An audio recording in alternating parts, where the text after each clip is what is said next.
চা বসিয়ে মাত্র 10 থেকে 15 মিনিট হাতে সময় রেখেই তৈরি হয়ে যাবে মুচমুচে খাস্তা বিস্কুট।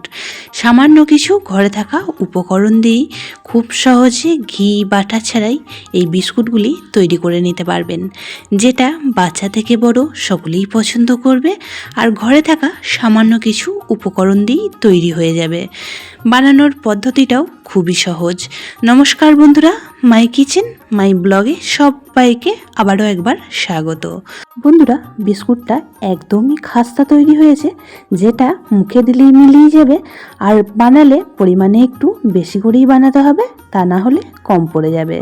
তো কিভাবে তৈরি করব চলুন তাহলে দেখে নেওয়া যাক। তো প্রথমেই এদিকে বিস্কুটগুলি তৈরি করার জন্য সব কিছুর পরিমাপটা সঠিক হতে হবে। তো এখানে দেখুন একটা কাপ মেপে আমি নিয়ে নিয়েছি 1 কাপ চীনাবাদাম। তো চীনাবাদামটাকে প্রথমেই শুকনো করার মধ্যে খুব ভালো করে ভেজে নিয়ে খোসাগুলো তুলে নিয়েছি। আপনারা চাইলে বাজার থেকে ভাজা বাদামটাও ব্যবহার করতে পারেন। তো 1 কাপ পরিমাণ এখানে বাদাম নিয়ে নিয়েছি, আর তার সাথেই সেম পরিমাণ নিয়ে নিলাম এখানে 1 কাপ চিনি। তো দুটো উপকরণকে মিক্সিং জারের মধ্যে দিয়ে বেশ কিছুক্ষণ টাইম ঘুরিয়ে নিয়েছি। তো প্রথমে গুঁড়ো করে নিয়েছিলাম, তারপরেও আবারও বেশ কিছুক্ষণ টাইম ঘোরানোর পর দেখুন একটু ভিজে ভিজে মতো গুঁড়োটা তৈরি হয়েছে। ঠিক গুঁড়োটা এইভাবেই কিন্তু তৈরি করে নিতে হবে। যেহেতু মিক্সিং জারটা ঘোরাতে ঘোরাতে অনেকটাই গরম হয়ে গিয়েছিল, গরম হওয়ার জন্য বাদাম থেকে অনেকটা পরিমাণে তেল বের হয়ে আসে, তার কারণেই মিশ্রণটি কিন্তু একদমই এরকম ভিজে ভিজে মতনই তৈরি হয়ে যাবে। এদিকে বেশ কিছু উপকরণকে একটু আমি ছেলে নেব। তার জন্য নিয়ে নিয়েছি এখানে একটা চালুনি, আর তার মধ্যে দিয়ে দিলাম এখানে 2 কাপ পরিমাণ ময়দা। তো যে কাপ মেপে আমি চিনি আর বাদামটা নিয়েছিলাম সেই কাপেরই এখানে 2 কাপ ময়দা নিয়ে নিয়েছি। সব কিছুর পরিমাপটা যদি সঠিক হয় বিস্কুটগুলি কিন্তু একদমই খাস্তা তৈরি হবে। তারই সাথে দিয়ে দিলাম 1 চামচ বেকিং পাউডার, খুব সামান্য মানে 1 চিমটি মতো লবণ, আর সাথে দিয়ে দিচ্ছি এখানে 4 চামচ গুঁড়ো দুধ। ঘরে থাকা এই কটা উপকরণ দিয়ে তৈরি হয়ে যাবে আজকে খাস্তা মুচমুচে বিস্কুটগুলি। বানানোর পদ্ধতিটাও খুবই সহজ, যে কেউ কিন্তু দেখলেই বানিয়ে নিতে পারবেন। তো সমস্ত উপকরণগুলিকে দেখুন একটা থালার মধ্যে খুব ভালোভাবে চেলে নিচ্ছি। আপনারা এই কাজটা ছান্তার সাহায্যেও করে নিতে পারেন, তবে অবশ্যই করে বিস্কুট বানানোর ক্ষেত্রে সমস্ত উপকরণগুলিকে এইভাবে কিন্তু একটু চেলে নিয়েই ব্যবহার করতে হবে। তো দেখুন সমস্ত উপকরণগুলিকে চালা হয়ে গেলে এখন প্রথমেই যে বাদাম আর চিনির মিশ্রণটা রেখেছিলাম তার মধ্যে দিয়ে দিচ্ছি। এখন হাতের সাহায্যে খুব ভালোভাবে সমস্ত উপকরণগুলিকে মেখে নিতে হবে। তো মাখতে মাখতেই দেখবেন সমস্ত উপকরণ খুব ভালোভাবে নরম হয়ে গিয়েছে। বন্ধুরা, ভিডিওটি প্রথম থেকে শেষ অবধি দেখার অনুরোধ রইল, না হলে বুঝতেই পারবেন না আমি কিভাবে তৈরি করে নিচ্ছি এই বিস্কুটগুলি তৈরি করে নিয়ে এয়ারটাইট কন্টেনারে রেখে অনেক দিন পর্যন্ত স্টোর করেও রেখে দিতে পারবেন, তাতে করেও কিন্তু একই রকমভাবে খাস্তা থাকবে। তো দেখুন মাখাটা দেখিয়ে দিলাম, একদম মুঠো করলে মুঠি হয়ে যাচ্ছে। এইভাবেই সুন্দর করে মেখে নিতে হবে। তারপর এখানে দিয়ে দিচ্ছি আমি ওই কাপেরই 1/2 কাপ সাদা তেল। তো এখানে আজকে আমি ঘি বাটার কোনো কিছুরই ব্যবহার করছি না, সাদা তেল দিয়েই তৈরি করে নেব। তো এখানে চামচ অনুযায়ী 4 থেকে 5 চামচ পরিমাণ তেল দিয়ে দিয়েছি। তো এইভাবে মাখতে মাখতে যদি আপনাদের মনে হয় তেল আর 1 চামচ পরিমাণ লাগবে, সেক্ষেত্রে আর 1 চামচ তেল এখানে ব্যবহার করবেন। কোনো রকমভাবে আজকে জল বা দুধের ব্যবহার করে কিন্তু এই মিশ্রণটি মাখবো না, সম্পূর্ণটাই তেল দিয়েই মাখা হবে। আর আমি যেটুকুনি তেল ব্যবহার করেছিলাম তাতে করেই কিন্তু খুব সুন্দরভাবে মিশ্রণটি দেখুন মাখা হয়ে গিয়েছে। তো এটাকে একটা পাশে রেখে দিয়ে এদিকে একটা থালা নিয়ে নিয়েছি, আর থালার মধ্যে নিয়ে নিয়েছি বেশ কিছুটা পরিমাণ ভাজা বাদাম। তো বাদামগুলিকে আমি বেশ একটুখানি গুঁড়ো করে নিয়েছিলাম, আর তার মধ্যে এখানে দিয়ে দিচ্ছি 2 চামচ পরিমাণ সাদা তিল। সাধারণত এই উপকরণগুলি আমাদের প্রত্যেকের ঘরেই থাকে, আর ঘরে থাকা উপকরণ দিয়েই খুব সহজেই এই বিস্কুটগুলি তৈরি হয়ে যায়। তারপরে দেখুন এদিকে আবারও একটা থালা নিয়ে নিয়েছি, আর থালার মধ্যে দিয়ে দিচ্ছি আমাদের যে ঘরের মধ্যে খাতার পেপার থাকে, তো সেই খাতার পাতাই এখানে কেটে দিয়ে দিয়েছি। ওপর থেকে দিয়ে দিচ্ছি 1 চামচ পরিমাণ সাদা তেল। খুব ভালোভাবে পেপারের উপরে ব্রাশ করে নেব।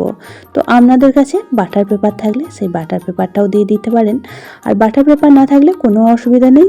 সাধারণত ঘরের মধ্যে আমাদের এরকম খাতার পাতা থাকে, তো সেই খাতার পাতাও এইভাবে থালার মধ্যে দিয়ে বিস্কুটগুলি খুব সহজেই বেক করা হবে। তো ব্রাশে করে থালার চারপাশে মানে পেপারের উপরে খুব ভালোভাবে তেলটা ব্রাশ করে নিয়েছি। চলুন এখন বিস্কুটগুলি বানিয়ে নেব। তার জন্য যে মিশ্রণটি এখানে প্রথমেই তৈরি করে রেখেছিলাম সেখান থেকে লুচির আকারে একটা লেচি আমি তৈরি করে নিচ্ছি। তবে আপনারা বিস্কুটগুলি ছোট বড় আপনারা যেমন বানাবেন সেই হিসাবেই বানিয়ে নিতে পারেন। তো লুচির লেচির মতন একটু লেচি আমি নিয়ে নিয়েছি, আর দেখুন ঠিক হাতে করে এই রকম শেপ করে বিস্কুটগুলি বানিয়ে নেব।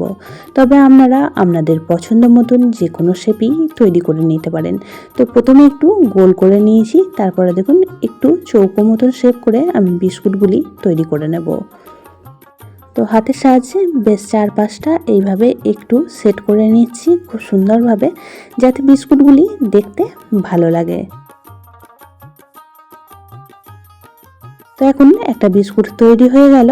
প্রথমেই যে বাদাম আর তিলটা আমি মিক্স করে রেখে দিয়েছিলাম, তো তার মধ্যেই বিস্কুটটা এইভাবে একটু লাগিয়ে নিচ্ছি। তো 2 পিঠ লাগাবো না, 1 পিঠটাই লাগিয়ে নেব, তাতে করে দেখতে সুন্দর লাগবে। তো দেখুন এখন থালার মধ্যে এইভাবে করেই একটা বিস্কুট তৈরি করে নেব, আর যতগুলি বিস্কুট ধরবে ঠিক ওইভাবে করেই রেখে দেবো থালার উপরে। আবারও একটা একই রকমভাবে বানিয়ে আপনাদের একটু দেখিয়ে দিচ্ছি। তো খুব ভালোভাবে দেখলেই বুঝতে পারবেন যে কিভাবে তৈরি করে নিচ্ছি। তো আবারও একবার বলে রাখি, যে সকল নতুন বন্ধু আজকে চ্যানেলে ফার্স্ট টাইম ভিজিট করেছেন আর আজকের ভিডিওটি দেখছেন, তো তাদের কাছে আমার অনুরোধ রইল চ্যানেলটি সাবস্ক্রাইব করে পাশে থাকা বেল আইকনটির অল প্রেস করে রাখবেন। তাহলে আমি যখনই কোনো ভিডিও দেব নোটিফিকেশন সবার আগে আপনাদের কাছে পৌঁছে যাবে। আর পুরনো বন্ধুরা সবসময় আমাকে সাপোর্ট করে এতটা এগিয়ে নিয়ে যাওয়ার জন্য অনেক অনেক ভালোবাসা। তো দেখুন আবারও একটা বিস্কুট তৈরি হয়ে গেল। তো একই রকমভাবে বিস্কুটটা একটু সাইড করে রেখে দেবো, কারণ বেক হওয়ার পর বিস্কুটগুলি একটু ফুলে যাবে। তো সমস্ত বিস্কুটগুলি এখানে তৈরি করে নিয়েছি থালার মধ্যে যতগুলি ধরেছে। তো এখানে থালার মধ্যে 6টা বিস্কুট ধরেছে। আর এদিকে দেখুন বেক করার জন্য গ্যাসের মধ্যে একটা কড়া বসিয়ে দিয়েছিলাম। তো কড়াটা খুব ভালোভাবে হিট হয়ে গেলে এখন থালাটা একটা স্ট্যান্ডের মধ্যে বসিয়ে দিলাম। এখন ঢাকা চাপা দিয়ে দেবো, দিয়ে 10 থেকে 15 মিনিট সময় বেক করে নেব গ্যাসের ফ্লেমটা লো টু মিডিয়ামে রেখে। তো দেখুন 15 মিনিট পর আমি ফিরে আসলাম। বিস্কুটগুলির মধ্যে খুব সুন্দর একটা কালার চলে এসেছে, আর দেখেই বুঝতে পারছেন বিস্কুটগুলি খুব সুন্দরভাবে ফুলে গিয়েছে। তো বিস্কুটগুলি নামিয়ে খুব ভালোভাবে ঠান্ডা করে নিয়েছি, তারপর দেখুন একটা প্লেটের মধ্যে রেখে দিয়েছি। শুধু একটা থালায় নয়, 2 থেকে 3টে থালা আমি বেক করে নিয়েছিলাম। তো সমস্তগুলি একইভাবে তৈরি করে নিয়েছিলাম। মাত্র 10 থেকে 15 মিনিট সময়ের মধ্যেই তৈরি হয়ে যায় একদমই খাস্তা মুচমুচে এই বিস্কুটগুলি। খেতে ভীষণই ভালো লাগে। তো আজকের রেসিপিটি আপনাদের কেমন লাগলো অবশ্যই কমেন্ট বক্সে জানাবেন। যদি রেসিপিটি কোনো অংশে বেশি ভালো লেগে থাকে তাহলে একটা শেয়ার করে দেওয়ার অনুরোধ রইল। এটা আপনারা অনেক দিন পর্যন্ত এয়ারটাইট কন্টেনারে ভরে স্টোর করে রেখে দিয়েও খেতে পারবেন। তবে একটু বানালে বেশি পরিমাণেই বানাবেন, তা না হলে কম পড়ে যাবে। তো সবাই ভালো থাকবেন, সুস্থ থাকবেন।